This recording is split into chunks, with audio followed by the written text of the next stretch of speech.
All right, welcome back. So let's just jump right in.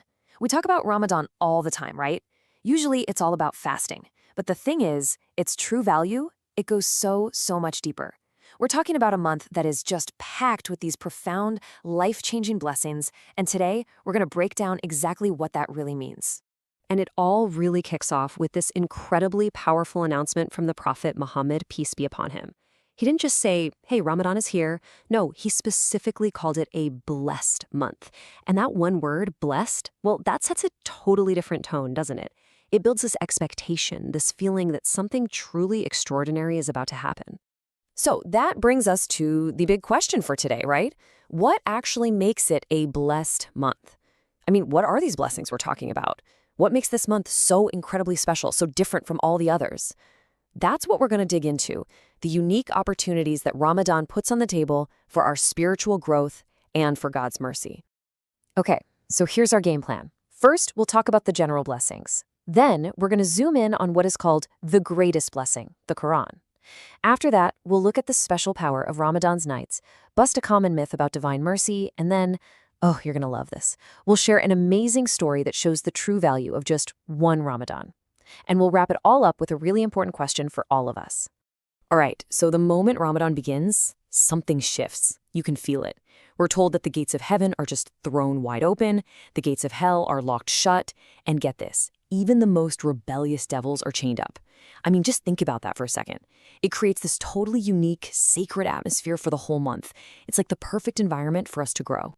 But out of all these incredible blessings, there's one that stands head and shoulders above the rest. It's considered the absolute greatest. The one central event that defines Ramadan is the revelation of the Qur'an.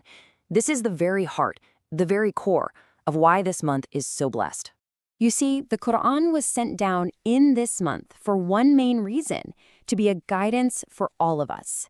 It's described as the ultimate tool for telling the difference between right and wrong, truth and falsehood. Its entire purpose, its whole reason for existing, is to provide this divine guidance, what we call hidayah. And this is such a fascinating way to think about it. Look, we read all kinds of books, right? Philosophy, science, business books, and they're great. They can give you worldly benefits, amazing ideas for sure. But the point here is that none of them, not one, can give you that true, deep spiritual guidance.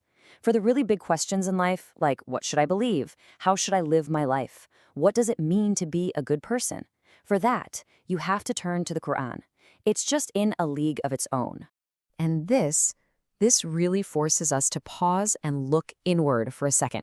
If the Qur'an is the single greatest blessing of this month, then maybe the most important question we can ask ourselves is, how is my connection with it? How deep is it really? Because the depth of our relationship with this book of guidance is in many ways a mirror of our relationship with God himself. Okay, so let's keep building on this. We know the days of Ramadan are all about the blessings of fasting, but here's a really incredible idea. The nights of Ramadan are actually considered even more special, even more spiritually powerful than the days. And there are two huge blessings that are only found in these nights. First, get this, every single night of Ramadan, Allah frees people from the hellfire. Not just on certain nights, not just in the last 10, every single night, from night 1 all the way to the end. And second, hidden within these nights is the big one, Laylatul Qadr, the night of power. And just look at the scale of this thing. The Quran tells us that this one night is better than 1,000 months. 1,000 months, if you do the math, that's more than 83 years. Just let that sink in for a moment. One single night of sincere worship could be worth more than an entire lifetime of devotion. It's just an unbelievable spiritual opportunity. Okay, let's switch gears a bit and talk about mercy and forgiveness. There's a very common belief about Ramadan that you see shared everywhere, especially on social media. But it's so important that we understand what the most reliable sources actually tell us. You've definitely seen this one before. The idea that Ramadan is split into 3 parts. The first 10 days are for mercy, the middle 10 are for forgiveness, and the last 10 are for being saved from the fire. It's a super popular way to frame the month. However, and this is the crucial part, scholars who studied this narration have actually classified it as weak. It's not considered authentic. And what's really interesting is that thinking about Ramadan this way can actually kind of limit our understanding of how generous this month truly is. Because the truth, Wow, the truth is so much more amazing. The entire month, from the very first minute to the very last, is a month of mercy, a month of forgiveness, and a month of salvation. These blessings aren't divided up into little 10-day chunks. They are overflowing for the whole month. And you know, the evidence for this is crystal clear when you look at the authentic sources. The forgiveness you get for fasting, that's for the whole month. The reward for praying at night, that's for all of Ramadan. And like we just said, people are freed from the fire every single night, not just the last 10. The big takeaway here is that God's mercy isn't on a schedule. It's available 24/7 for the entire month. All right. Now, to really, truly understand the unbelievable value of getting to experience just one Ramadan, there's this incredible story from the time of the Prophet that puts everything we've been talking about into perfect focus. Okay, so here's the story. There were these two friends who became Muslim at the same time. One of them was super devout, always praying, always worshiping, just really going for it. And he eventually dies as a martyr in battle, which is, a massive honor. His friend, the other guy, was good. He did what he had to do, but he wasn't quite as intense. Well, the second friend lives for one more year and then passes away naturally. Sometime later, someone has a dream, and in the dream, he sees the second friend, the less devout one, being let into paradise before the martyr. Now, when people heard about this dream, they were just floored. I mean, it made no sense. How could this be? How could the guy who died a normal death get into paradise before a super devout worshiper who became a martyr? It just didn't add up.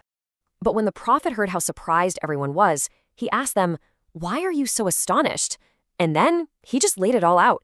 He said, didn't he live for one more year? In that year, didn't he pray thousands more prayers? And most importantly, didn't he get to reach one more Ramadan and fast its days and pray its nights?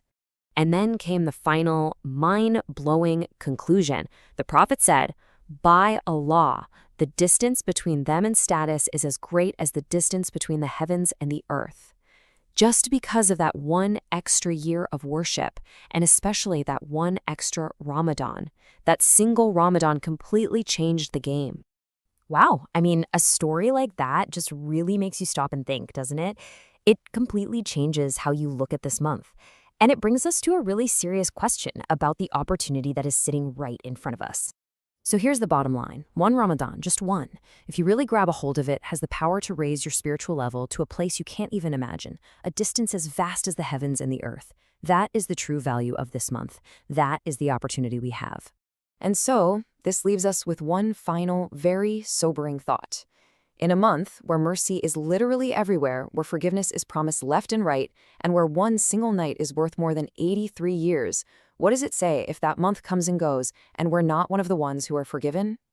It's a heavy question, for sure, but it's also the perfect motivation to make sure we don't waste a single second of this blessed time.